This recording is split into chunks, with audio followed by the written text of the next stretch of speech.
Welcome inside episode 487 of the Locked On Senators podcast. I'm Ross Levitan on the outskirts of enemy territory in Winnipeg, Manitoba, alongside Brandon Pillar up in the Blue Mountains, and we've reached the halfway point, almost, of the Ottawa Senators season. So what better time to take a look back at what we've seen then during the All-Star break? Yeah, we're going to look at most improved, MVP, best game, worst game, best fight. We got a lot of fun stuff to get into. And Ross, a rare double occurrence from Pierre and Pierre in the media yesterday in Belleville's game and today on TSN 1200. We'll recap what they said and get into the Belleville Sens 4-3 victory over the Syracuse Crunch. This is the Locked On Senators podcast, your team every day. Locked On Senators, your daily podcast on the Ottawa Senators. Part of the Locked On Podcast Network. Your team every day. Today is Thursday, February 3rd, and Pilsy, we just finished listening to Pierre Dorion's media availability on In the Box TSN 1200. What was your first major takeaway from that chat? Well, Pierre doesn't negotiate through the media, in case anyone was wondering. Yeah, I know, shocker, shocker. But I think one thing I want to touch on in it, and it was at the end of this interview, actually, and I think it's important for people to really let it sink in and understand, is he was talking about how Tim Stützle, everyone wants him to play center. Everyone's saying, all right, he needs to play more, et cetera, et cetera. But he referenced the game in Vancouver last season where they get absolutely shelled. Tim Stützle was a minus every time he gets on the ice, and he's losing confidence, and it makes it harder for him to be elevating his game because he just doesn't have this confidence in himself. And I think sometimes fans need to understand that this is a teenager trying to play in the best league in the world. Sometimes you need, surprise, surprise, I'm preaching patience, but sometimes you need a little patience with these guys, and you need to set them up for success rather than just throw them into the fire and hope that things work out. So sometimes when coaches, managers are making decisions to give veterans more ice time or put them in different spots in the lineups, and you're like, well, it's time for the young kids to succeed. Well, maybe they're not quite ready mentally. And that's nothing against Tim Stützle. It's saying this is the hardest league in the entire world, and it takes time to be able to be confident to play in certain spots in this league. So I thought that was good, a good reminder by Pierre Dorion, just in case fans are pulling their hair out, being like, what is this team doing with all these veterans? Igor Sokolov should be playing top line right wing minutes all the time.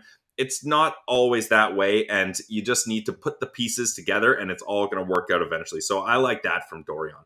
Yep, well, Tim Stützle is on pace for about 40 points right now. He's got 21 in his first 39 games this season. He currently leads all 2020 draft picks in points. He has 50 of them through 92 games. Only Alexis Lafreniere has played more games. He played his 101st last night. So that being said, you're right. Now that he's at center, there is more defensive responsibility. I think going to the second half, you're hoping maybe to get that plus minus back closer to even. And no, plus minus is not everything. But when it's exaggerated in one way or another, I think there does become more and more merit to it as well. Minus 32 through 92 games so far in his NHL career. Not quite Alexandre Daigle, not quite there yet.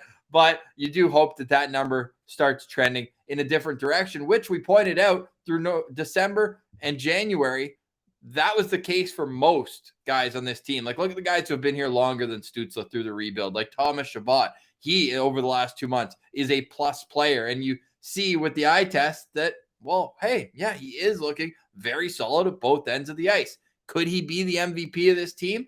Maybe. We'll get to that a little bit later. We also have the Belleville Senators to touch on. Another part that I found very interesting, we also have some injury updates from Pierre Dorion in his press conference today. We'll get to those later as well. But he mentioned that he wants more continuity in his group year over year.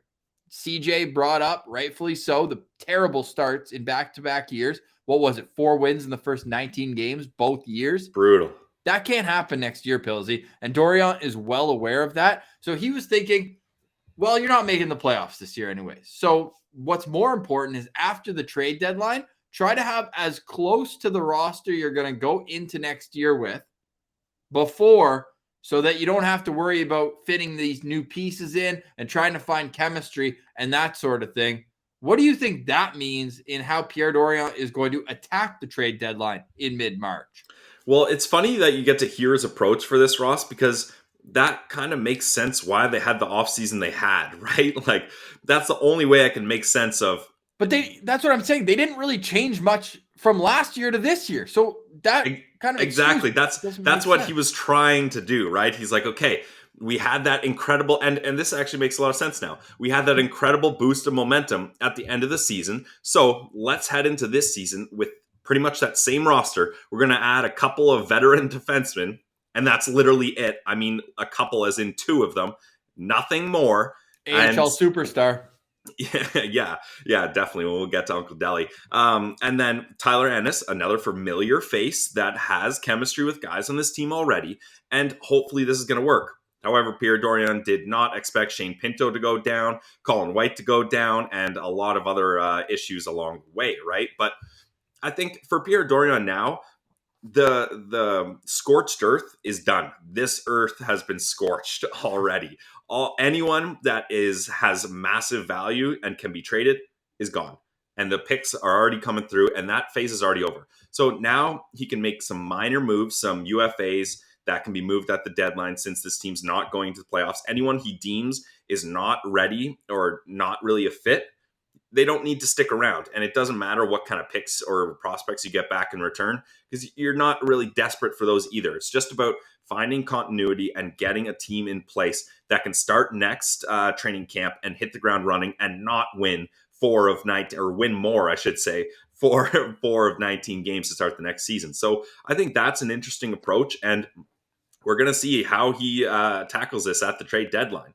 Is that going to be the slogan going into next year? More than 4 for the first 20? More than 4. Yeah. More than 4. Exactly. Let's go. They've gotten more than 4 wins this last month. Since January 2nd, They've got 5 of them. So at least that's a step in the right direction if you're looking at the Ottawa Senators and what they have accomplished through the second half of the first half of the season. Yeah, try to follow along there. But today we're looking at the first 40 games as a whole, if that's possible, because the first month you're dipping your toes in. You've got a 3-4 record. You win the home opener against the Toronto Maple Leafs. So that leaves you feeling pretty good when it's combined with the Brady Tkachuk long-term extension. The vibes were riding high off of that alone.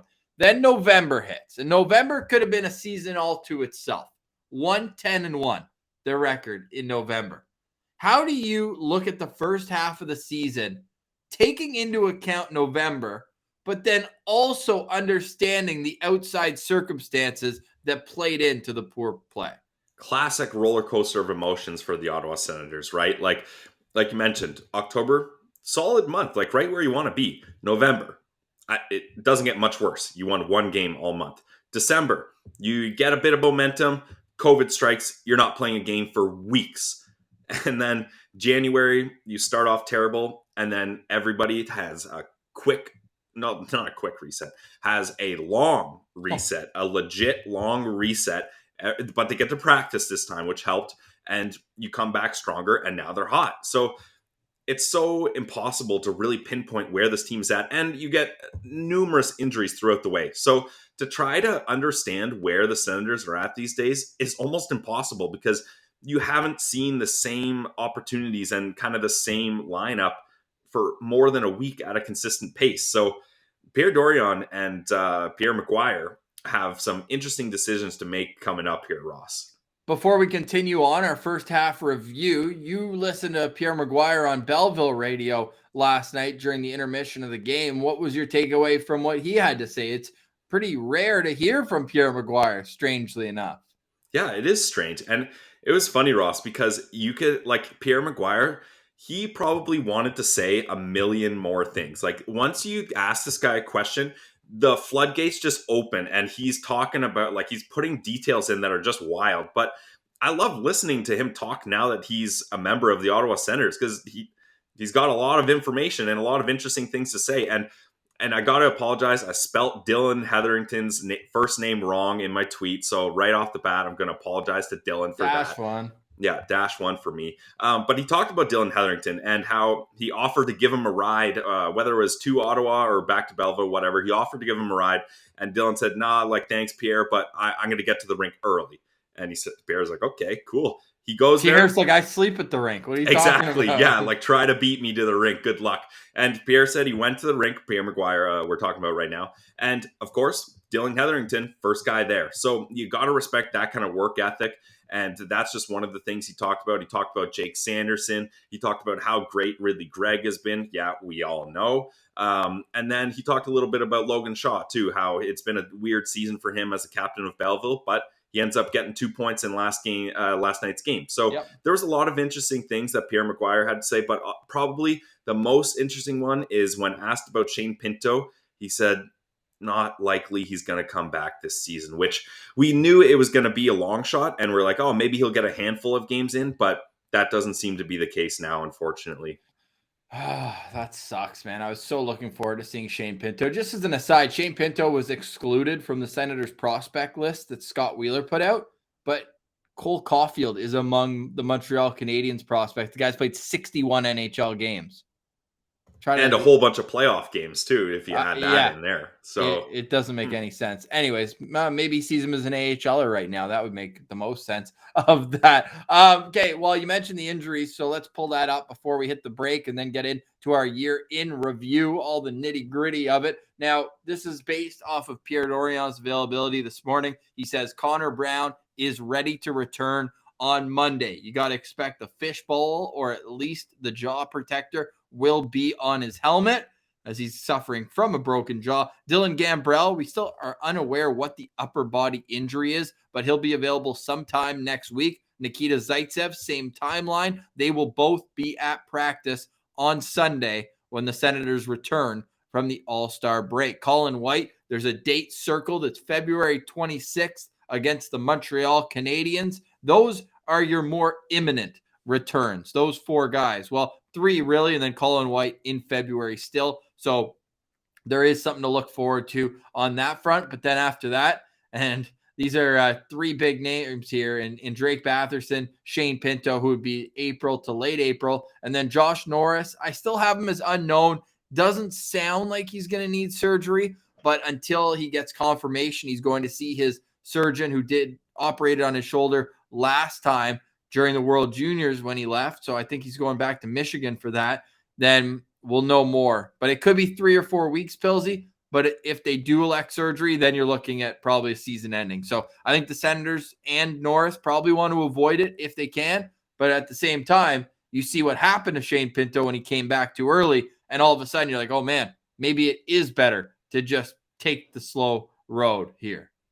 Yeah, I mean, Brandon Pillar, not a doctor, so I'm just speculating here, but it seems like to me, I think the correct move would be look at the long term here. If Josh Norris can get 15, 20 games in, but you skip surgery, maybe just give him the surgery and have him ready for next year. Now, I don't know what kind of impact that has on the body, et cetera, but if we're looking at strictly, do we need Josh Norris this season, or can we wait? We can wait. Yep. I agree with that. And then the final member of the injury list, Angus Crookshank, spoke with him yesterday, and he was saying right now he's able to kind of skate a little bit. You saw he posted on his Instagram story. He's got his skates on, the Sens logo, all that. He's waiting for a custom brace to get in. And he says when the brace arrives, he's back in business. So you can expect him to speed it up. I told him to keep us posted. So we'll be the Angus Insiders here on Locked On Senators. Locked On Senators is free and available wherever you download your podcasts and on YouTube as well. We'd love if you took the time to subscribe, like the video, hit the thumbs up, leave a review on your favorite audio platform as well. These do go a long way for us. And if you support our sponsors like betonline.net. Now, betonline.net is the official sports book of the Locked On Podcast Network. And even though there's less football being played right now, betonline.net has way more odds and info for the season, from scores, totals, player performance props to where the next fired coach is going to land. BetOnline is the #1 spot for all things NFL betting in 2022. And it's not just football. We know everyone listening loves to send their opponents at betonline.net. So you can get your hockey odds there, your UFC, your boxing, your basketball. It's the best coverage in the business, from sports right down to your favorite Vegas casino games. BetOnline is your number one online wagering destination. BetOnline, the fastest and easiest way to wager on all your favorite sports and play your favorite games. BetOnline, where the game starts. All right, Pilsy. So the Ottawa Senators have played 40 games this season. Certainly feels like more when you really think back to opening night. You and I at the CTC with Aleem's Martian chanting "Beat the Traffic" at Leaf fans, having enjoyment in a 3-0 lead that held on for a 3-2 victory where they gave up 48 shots on goal.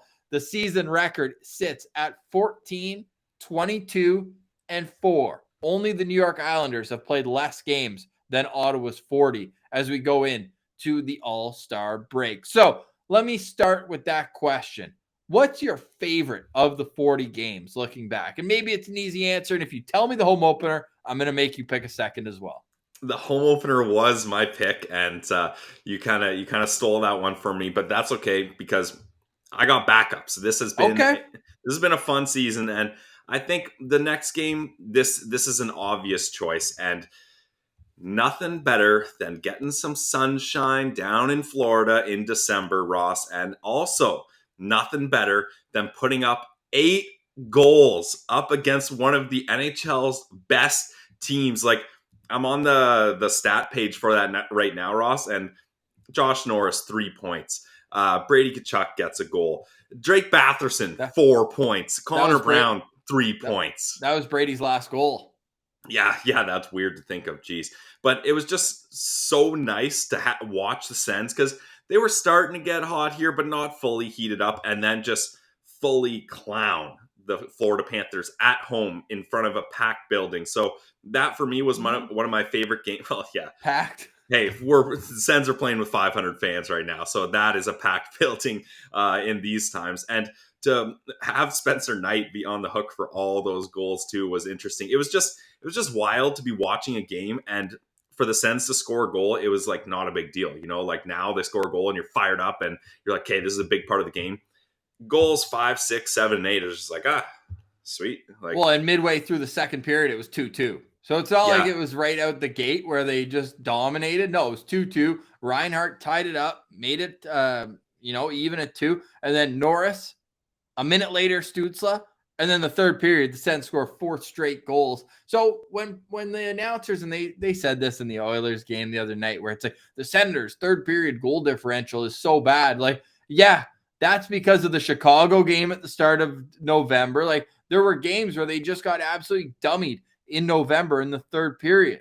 But when you look at what they've done in third periods of late, like that Buffalo game recently, they put up or just one in the third period. That was Tyler Ennis for the hat trick there. But the third period, in Edmonton was the one I was thinking of, where they come back from a 2-goal deficit. They win the game, and the fact that it was Edmonton's announcers who said it. It's like, dude, you just saw them dominate the third period. So I think that's going to be a huge factor in the Sens becoming a more competitive team. Is you can't have this, and I keep bringing up this stat, and I will slow down on it, but it's so egregious that the Sens have 2 wins in 25 games when they're not leading after 2 periods. Yep. Even when they're tied. If they're tied going into the third period, they have 1 win in 9 games. They need to be able to keep that going. So again, one of those games where they certainly did, even though they were leading going into the third, was that game against the Florida Panthers. Funny enough, I'm picking the game that was one ahead of that one, and it was the Brady Tkachuk hat-trick performance against the Tampa Bay Lightning, the defending Stanley Cup champions, back-to-back, and they didn't give them a sniff. Nothing. 4-0 the final score for the Ottawa Senators, and it was a natural hat trick for Brady Tkachuk as well. He had the second, third, and then the fourth into an empty netter. And one of my favorite parts of this game, outside of the Anton Forsberg shutout, which was great to see, the Senators' first shutout of the season, was, and this happens all the time, but when a player has 2 goals, just how hard they try to get him the hat trick. Brady in the third period, that's all they were trying to do. It was hilarious. Yeah, and if I'm not mistaken, he had a really good shot at the empty net and then missed it. And then it was like, oh, no, he's not going to get it now. But he finished it off later. So yeah, hey, Sen's got to go to Florida more often. And no, that was on home ice in front of fans. Oh, right, because then the next Tampa was in Florida. Yes. And they gave up. They had a good fight in that one. They lost 2-1. It was a Victor Hedman just walked in and sniped the game winner. So not much you can do there. That was back when the Sens power play was red hot. 2 of Brady Tkachuk's goals were on the power play there. It's really cooled off since then. You have any honorable mentions as well, Pillsy? A little putting you on the spot here, but I've got one more that I thought was just a phenomenal performance by the Ottawa Senators. Yeah, well, hopefully I'm not stealing yours, but mine will be the next shutout, and that was the 5-0 win against the Buffalo Sabres, where Matt Murray gets the shutout here. Obviously, the Bathurst injury is the dark cloud over that, but I'm really, you know what, there's some fans that are like, wow, you didn't even start a fight, or you didn't, get revenge or whatever. I think putting up a 5 spot and getting their goalie sent to waivers and no one in the league interested in him, and he also gets a 3-game suspension, I think they did pretty good there. So I was happy about that game because they handled things the right way, in my opinion. So I like that 5-0 game. Sucks Batherson got injured, but that was a good game for me. It leaves a bad taste in my mouth. Unfortunately, I can't be beyond that. My honorable mention was the 6-5 overtime win, again on home ice against the Colorado Avalanche, like the best team in the NHL. Yep. So even though they surrendered a 2-goal lead in the third period, they actually had a 3-goal lead at one point. They were up 5-2, then Newhook scores, then they get 2 goals in the third period. So all momentum was going in the Avalanche's direction. So you're just thinking, okay, when's the other shoe going to drop? When is Nate McKinnon going to come in here? He had 3 assists in the game already. When is he going to come in here in overtime and finish? No, it was a Brady Tkachuk unassisted breakaway that gave the Senators a 6-5 win. So those are my favorite performances. And now, before we get to some more positivity, what was the worst game for you this season? There's 2 that jump out in my mind. Yeah. Which one to you was worse? All right, we're doing the positivity sandwich. I love it. Exactly. Yeah, sorry, Ross. I'm going to take the best one here, or the worst one, I should say. Let's flip that around. And January 1st, 2022. Ugh. That is not how we wanted this year to start, especially, Ross, because they had been off for weeks at that point. Their last game, I think, was the 18th up against the Flyers, and that was an overtime loss. So you're waiting all this time. The Sens had been hot. They were 1-1-1, the hottest team in the NHL. You can't stop this Senators team. But then they just come out so friggin' flat to start the new year off. I don't know if the boys were playing guilty, a little banged up from capping off 2021, but a 6-0 loss to the Toronto Maple Leafs. Matt Murray on the hook for all those goals. And you know what? Maybe that's the worst game because it was just atrocious to watch. Leafs fans, friends of mine are texting me loving it, and that was hard. But maybe that's what needed to happen for them to have this resurgence. Like there's the old saying, like you can't. The only way you stop from hitting rock bottom is stop digging. So at that point, they decided, okay, we're going to stop digging here. This is the lowest it's going to get. It's only up from here. And we've seen that since. So yes, it was the worst game, but maybe it's one of those games that's necessary to everyone looks in the mirror and says, what's going on here? Yeah, fair enough. That was absolutely brutal, especially just as a fan of the team, right? Because you're looking at a situation where you've waited 2 weeks since their last game. And you're like, no, this is the kind of performance we're going to get. I think it's pretty obvious which one I'm going to pick here, though. A game that should have never happened. 4-0, the final score for the Calgary Flames in Ottawa. And what a disservice to the 10,244 people in attendance that got to see a lineup that included Andrew Agazzino, that included Dylan Hetherington, Parker Kelly, Scott Sabrin, Logan Shaw. The others are all good names, but like that's too deep into your depth here when all those guys are having to play games. So it was just like they should have been postponed well before that. They ended up having the next 3 games after this one postponed, and it just seemed like it was because it was Calgary and they didn't want to make Calgary come back to Eastern Ontario or Eastern Canada because they had just played Toronto and Montreal the same trip. And it just seemed like they're like, who cares about the Sens? Like, just let them play this one. And they got absolutely dominated. Like, if not for the play in goal of Anton Forsberg, like this one could have been 6 or 7-0, just like the Leafs game. And the other honorable mention or dishonorable mention? Dishonorable mentions. Let's go with that. Yeah. So the Senators, they were 3-4 to start the season record-wise, but they had lost 3 games in a row. Yeah. And you're like, okay, you got this trash franchise in Chicago. Let's go in there and get back to 500 and feel good about ourselves. They're down 2-0 after the second period, and God forbid, I actually thought they still had a chance at that point. Third period comes out, and they let in 2 goals in the first minute and 22 seconds. I was like, all right, this sucks. And I think at that point, Ross, Chicago didn't have regulation win. First win of the year. No, not regulation. Their first win of the year. Oh, yeah, that was they were brutal. 0-7-2. Yeah. That was a chance where you're like, okay, bad team on the ice, bad team off the ice. Let's just beat the wheels off them and move on. Yeah, that didn't happen. My dishonorable mention, Ross, is only a couple days later. And it was up against the Vegas Golden Knights. Oh, yeah. And normally up against the Knights, you're like, okay, this is one of the best teams in the West, even in the league, right? But the injuries that team had were absolutely insane. Like, I can't remember them all, but I know I'm pretty sure Pacioretty, and I know Stone was out. And they had a long list of other guys that weren't available. And we were looking at this like, okay, this is actually a time where the Sens can beat up on Vegas. We can make up for that back-to-back loses in Chicago and then Minnesota. Let's start things off strong here up against Vegas. And that didn't happen. They lost 5-1. And actually, ironically, the photo, let's see if I can get the pointing right there of the rink, signed by all Sens players. That's the Vegas game right there. And I wish it was it's pretty cool. I wish it was a better game to look back on and have on my wall. But it's a reminder for me that that one really slipped away. Yeah, no question. Good call there. All right, let's get back to a little positivity. Let's start with because they fought through those losses. What was your favorite Sens fight? The Senators are, where do you think they are in terms of league standings in most fights? They're in second or third with Anaheim, right? Something like that. Fourth now, but okay. Still. One fight behind Arizona, who's in third. The Ducks have 22. And the Coyotes are leading in something. Holy. The Nashville Predators have 30 fights. No other team has more than 22. So they are well and above. And guess who's leading their team in fighting majors? Borokop.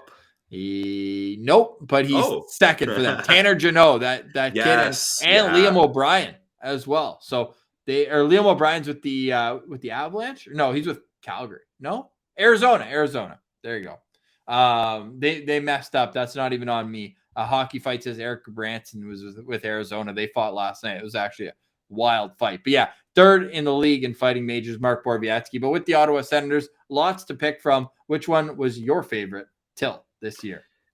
This one, I'm going to give another shout out to Dylan Hetherington. It was Dylan Hetherington up against Zach McEwen in Philly. And this was a good fight because these are two big boys and they went at it. And Dylan easily got the best of that fight. Like, he threw a couple haymakers and McEwen went down. And I always think this is funny, Ross. After you lose a fight, do you deserve the right to do the crowd? Oh, I remember him doing that. That's tough. That's a weird move when you just got your face caved in, and Hetherington got the takedown on that fight, I'm pretty sure, too. So, weird move to do the crowd wave after that. But, hey, if Dylan wanted to keep his job in Ottawa, I'm sure DJ Smith keeps that one in the back of his mind, too. Yeah, no question about that. That's very, very fair. I like that fight. That's a good call. I'm going to go with an early season one, Brady Tkachuk against Jacob Trouba in what ultimately became a pretty heated game. This was early in it, but they just had enough of each other in front of the net and they dropped him. And Trouba's a big kid, but Brady doesn't lose fights. So Brady got the takedown, the win in that one, but lots to choose from. We got to give some stick taps to Tim Stützle for being the most recent Ottawa Senator to get in there and get dirty. All right. I got an honorable mention too, just quickly. Go for it. Brady Tkachuk beating the wheels off Marino at the end of that Pittsburgh game. And Marino, what are you doing going after a hot and bothered Brady Tkachuk at the end of a game with a loss? Like, that's bad news. Again, Brady Tkachuk meme. That's dumb. That's dumb. Yeah. Like, you don't do that. And Brady made him pay. That was one hell of a fight. Coming up on the other side, we've got our MVP, our most improved player, and listener questions. You can go follow us on Twitter at Sens Central. Lots of great comments and concerns about the Ottawa Senators are trickling in there. So we will get to all of that in just a moment. But first, a word from our friends at Rock Auto. This episode's brought to you by Rock Auto. With the ever-increasing number of makes and models, it's now impossible for you to find local chain auto parts stores to stock all the parts you need. So why endure often pointless or seemingly intimidating questioning and wait while the person behind the counter orders your parts on their computer, choosing only the brand their warehouse happens to carry? You have computers too, and access to rockauto.com.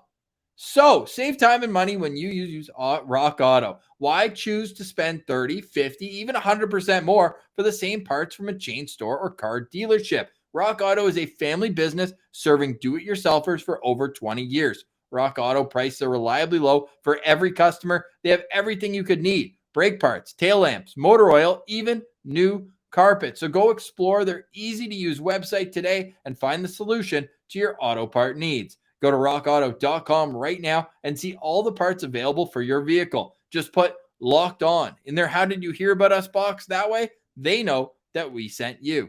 Amazing selection, reliably low prices, all the parts your car will ever need. Visit rockauto.com and tell them Locked On sent you.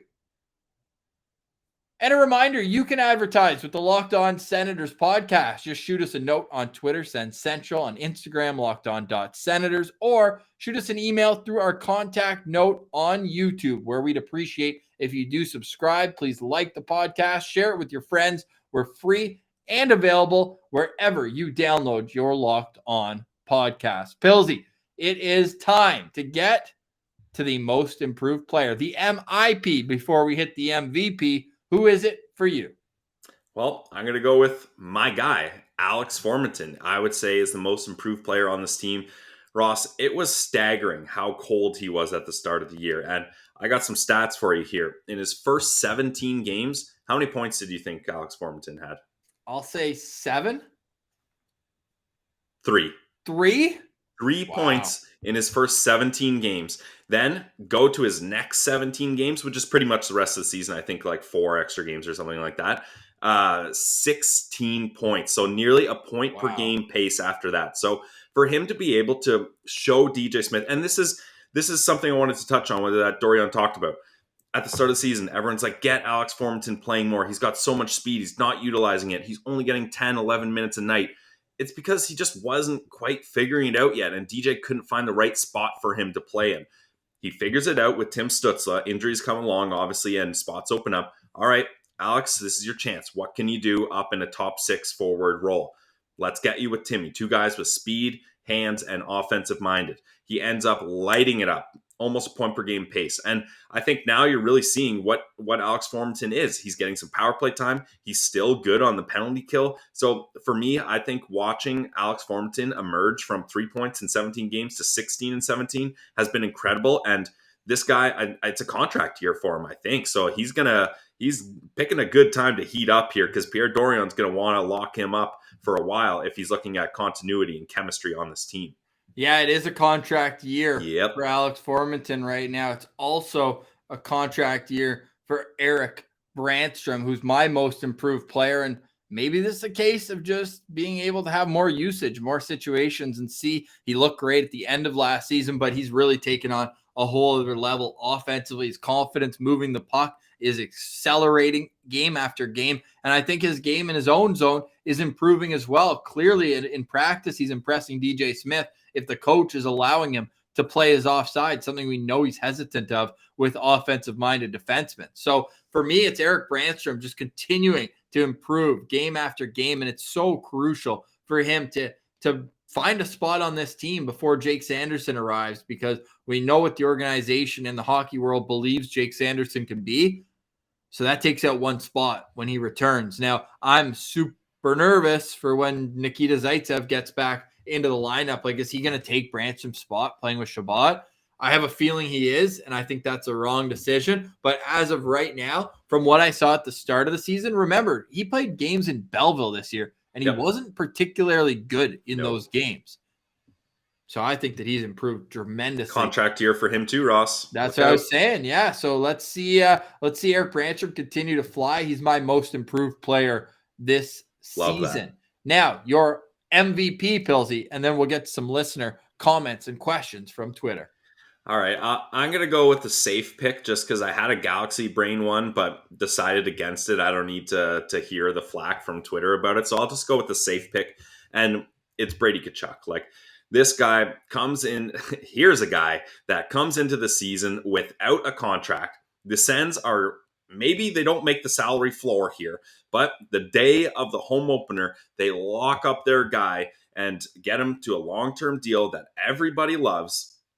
He's awarded the captain that he gets to see on his jersey, so that's massive. Finally, this team has a leader, and he's one of the only guys that has been consistently in the lineup this entire season with COVID injuries, stuff like that. That's you gotta tip your hat to him. And like you said, he's just living his life trying to follow the rules. And good on you for following the rules. And not that guys that got COVID didn't follow the rules. It's not what I'm saying at all. But good on you for being consistent, being healthy, and being a guy that's playing top line minutes night in, night out.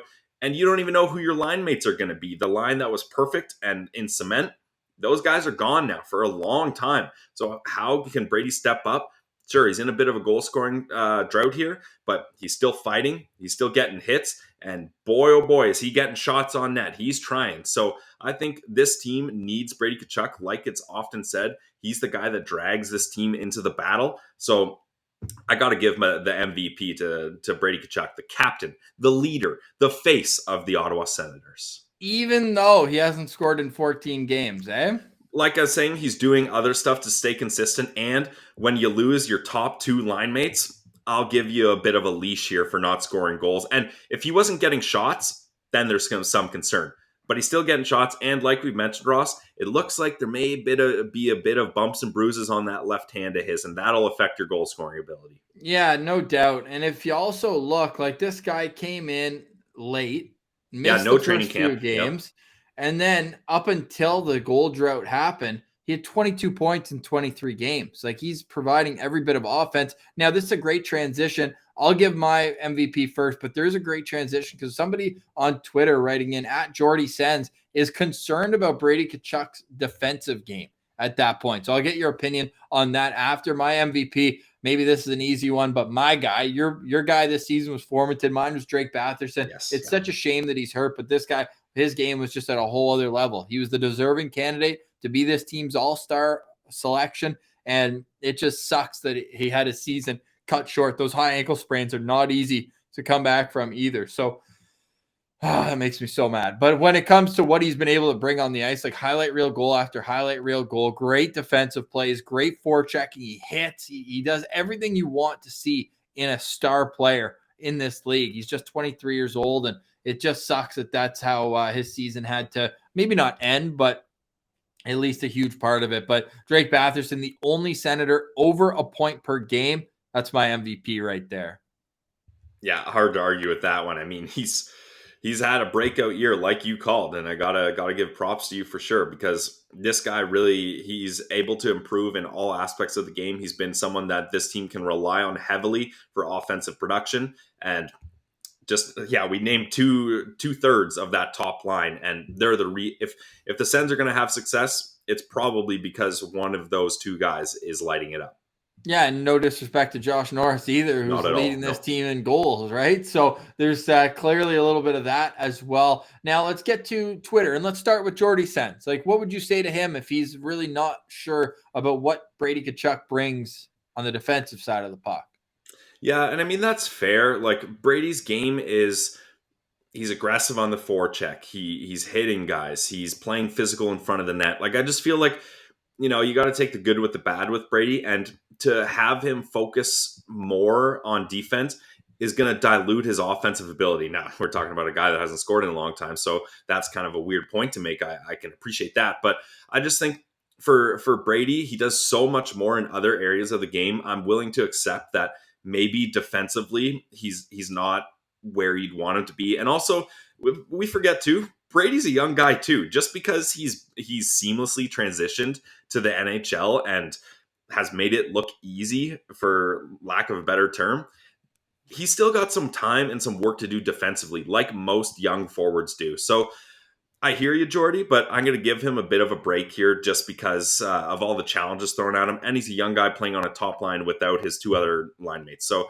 there's going to be some defensive woes. And this whole team struggles defensively up until lately. So they're really working on that. And I think you're going to see Brady improve on the other side of the puck as years come by here. Yeah, let's hope so, because I see the concern there for sure. Yep, it's fair.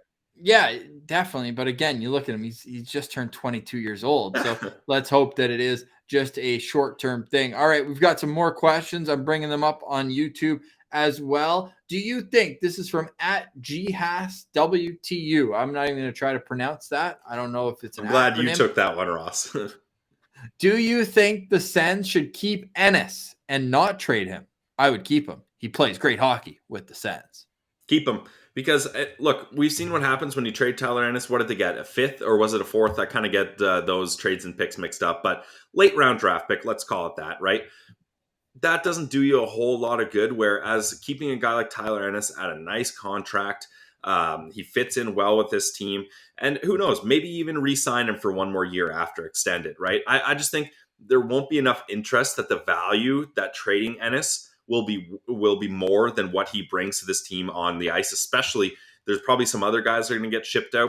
There's long-term injuries, so you need veterans on this team, like I talked about. So for me, it's much more valuable to keep Ennis, even if it's a point where he's like, you know what, I've had fun in Ottawa, but I'm going to try something else next year, and you just let him go for nothing. I'm okay with that as well.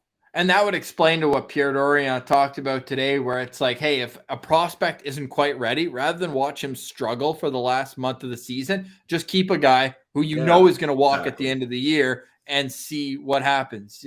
You're right. They're going to get, a fifth, sixth round pick. This guy signed a PTO. He's doing his job out there, and I would just let him go. If he wants to sign again for 1 year, $900,000, whatever it is, be my guest. But he's more of an interchangeable piece on this roster. He's not one of the core pieces. I think that is more than fair to say. All right. So we've got @JoshP1407. That's our friend Josh Power from England, who met up with Richard, our Sens Central citizen. And we're going to get Josh on the show soon. He goes, let's say the Sens didn't have the COVID outbreak, but still had the injuries. Would we be looking at a push for wildcard spot? That's a very interesting question, because there's a couple layers to that, right? Like, we talked about it on the show. How many games, like at least the two of those games, that Calgary game, and what was the game before the Calgary game? Oh, I've got that pulled up right here. 1 second. Okay. That was, Pittsburgh. But they end up winning that game hilariously. But a couple of those games, really, it was like that. They got shut out by the Kings at home. You can't describe it as anything other than an unfair competitive advantage, because the Sens had 10 players on the COVID outbreak list, like on protocol. So for them to have to go up against these teams that were basically fully healthy was just absolute crap. So I think if you look at those games that were just COVID schedule losses, they could have got a couple more wins there. If you look at guys who were out at inopportune times with COVID, Drake Batherson, right? He was so hot, and then he gets on the COVID protocol list, and you miss him for a couple games. So I think there definitely is a point to say, I'm not sure. We talked about it. Boston kind of has that wild card spot locked up. I'm not sure they would get the wild card, but I think it's fair to say they'd be pushing for it. But then you look at injuries to Norris and Batherson, which aren't COVID related, and that's a huge issue too. But I think without those kind of breaks and just the disruptions in the seasons, and having guys up and down from Belleville, I think this team could have got a little more consistent efforts. And you're looking at a team that's pushing for a wild card spot. There's a lot of other aspects, but I think it's fair to say they'd be much better off. Well, remember, though, Batherson somewhat was COVID related at the start. He got hurt later, but he missed 4 games out on the West Coast. Remember? They lose by 2 that's what I'm talking about. Yeah, in Colorado. That time when he was hot. Yeah, exactly. Yeah, so I mean, there is some merit there. I think you're not looking at a situation right now where they're completely out of it halfway through the year, but yeah, it would certainly have made it a little more interesting. But what are they realistically going to get? They had 1 win in November. Let's say there's no COVID. They get what? 4? I think that's even probably being a little generous. So I don't think it's a make or break at that point. You get a little 8 extra points. So yeah, I think that boosts you into middle tier territory though, right? Not at the bottom of the league. Yeah, very true. Matthew T1212 writes in, what are your thoughts on Thomas Shabbat's season so far? Well, and wait, I just remembered another point. The Sens wouldn't be so many games back, right? So True. you make some of those losses wins, and you get to play another 6 extra games, which you have opportunities to get points in. So it is a valid point that without losing those games and the unfair competitive advantage, you're looking at a different season here. So definitely something to talk about. On to Matthew's question here. What are your thoughts on Shabbat's season so far?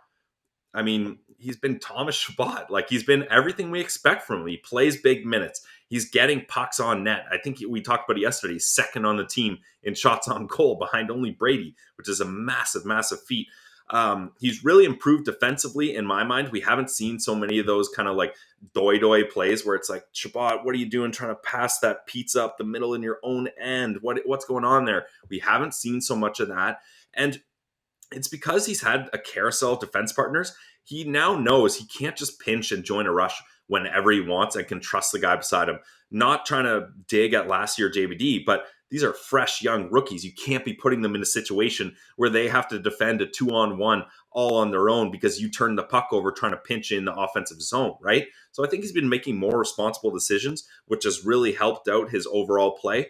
If we could just pick things up on the power play and points wise, I think then we got Shabbat exactly where you want him.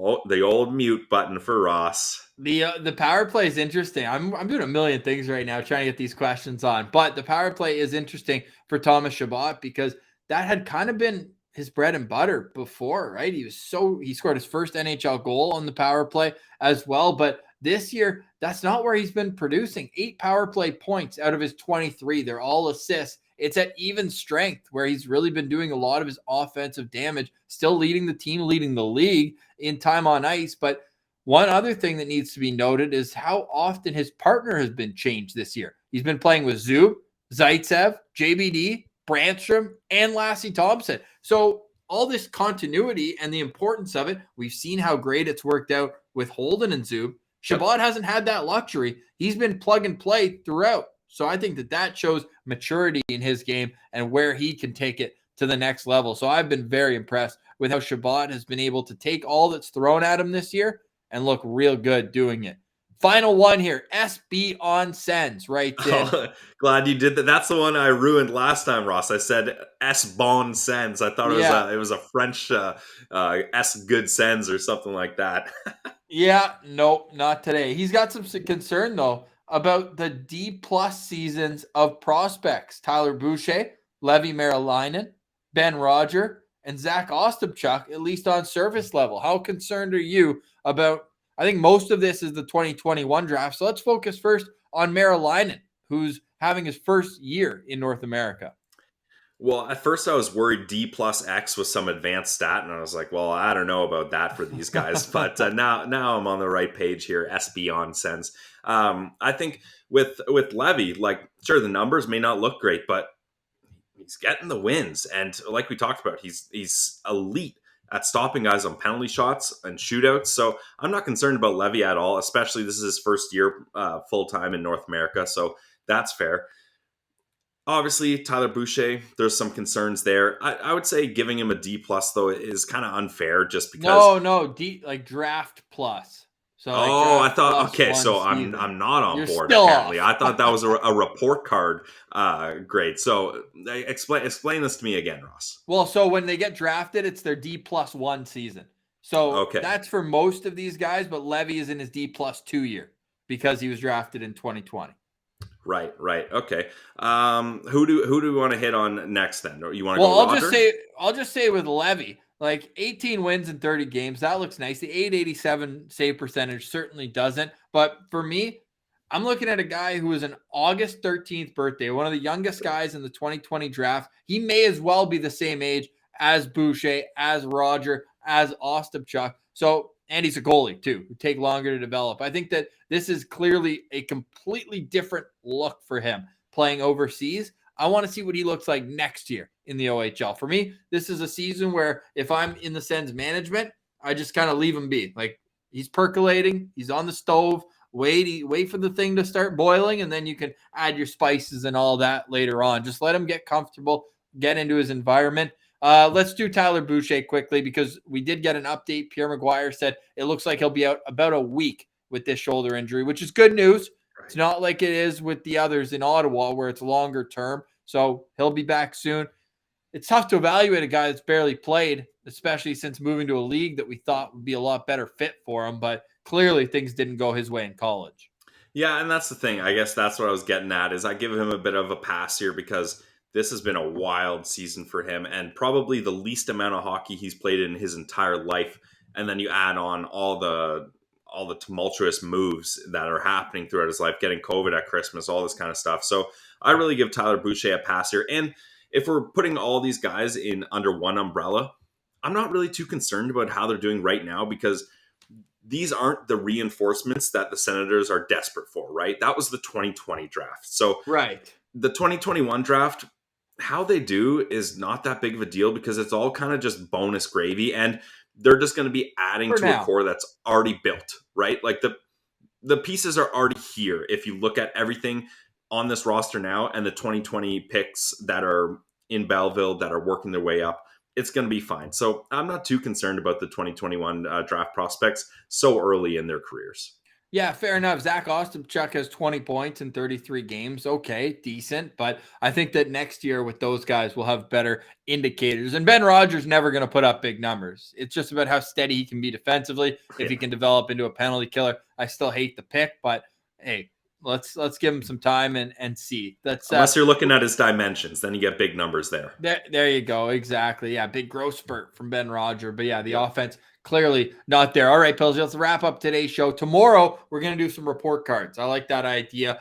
So it'll be more of a first half season breakdown for the Ottawa Senators. But the Belleville Sens were back in action, kicking off a busy February last night, and they get a late goal from Michael Del Zotto to get the win 4-3 over the Syracuse Crunch. But I think an even bigger story was JBD, who's out, but David Foote, the PR guy for the Belleville Senators, friend of the show as well, saying that the x-rays came back negative for his jaw, which is a good thing. He's going to miss tomorrow's game.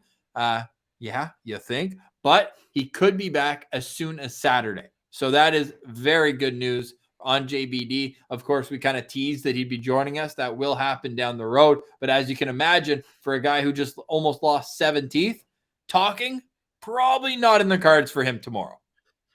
Yeah, definitely. That guy's going to have a new mouth next time we talk to him. And I guess that's the opposite of the Sen Central bump there. That's a little karma for teasing our interview a little too early. We hate to do that to JBD. We want to give him a positive bump. So hopefully he recovers. We'll have him on the show next week sometime, and he's going to be off to the races, getting power play points down in Belleville. Hell yeah. Love that. Absolutely love that as well. So the Belleville Senators are back in action for 2 more games, one Friday, one Saturday. So this is going to be an awesome stretch here, and you hope that they make up some ground. But you watched that game against Belleville. What was your takeaway after that win? Uncle Deli is a confident guy down in Belleville. He scored the game winner on the power play late in the game. If we're talking injuries, unfortunately, Gustafson only played the first period. Pierre Dorion mentioned today, though, that it's not a serious injury, and he's likely going to be backing up games pretty soon and even starting in games as early as next week. So that's good to hear. I think with Belleville, it's just incredible how much the kind of extra guys are producing here. Like Wedman looking good, Rook Chartier also looking good. That D core is great now. So this is the roster we want to see, and I'm expecting them to win the next 2 games so that they get all 3 games while the All-Star break is going on. Let's go. Well, and there's some heat at the end of the game. The coaches were going back and forth with each other. So these 2 teams are playing on Friday night, and don't be surprised if there's some fireworks in this game. Now, Philip Gustafson left after the first period, but did return to sit on the bench, so we don't think it's a serious injury. Good on the Great Dane to come in and mop things up, only allowing 1 goal in the final 40 minutes of this game. The goal scorers, as you mentioned, Logan Shaw, 2 assists and a goal in last night's game. The captain leading the way. Dylan Hetherington gets a goal, Matthew Edmond, and Michael Del Zotto, who had 4 shots on goal as well. So I got my popcorn ready for Friday.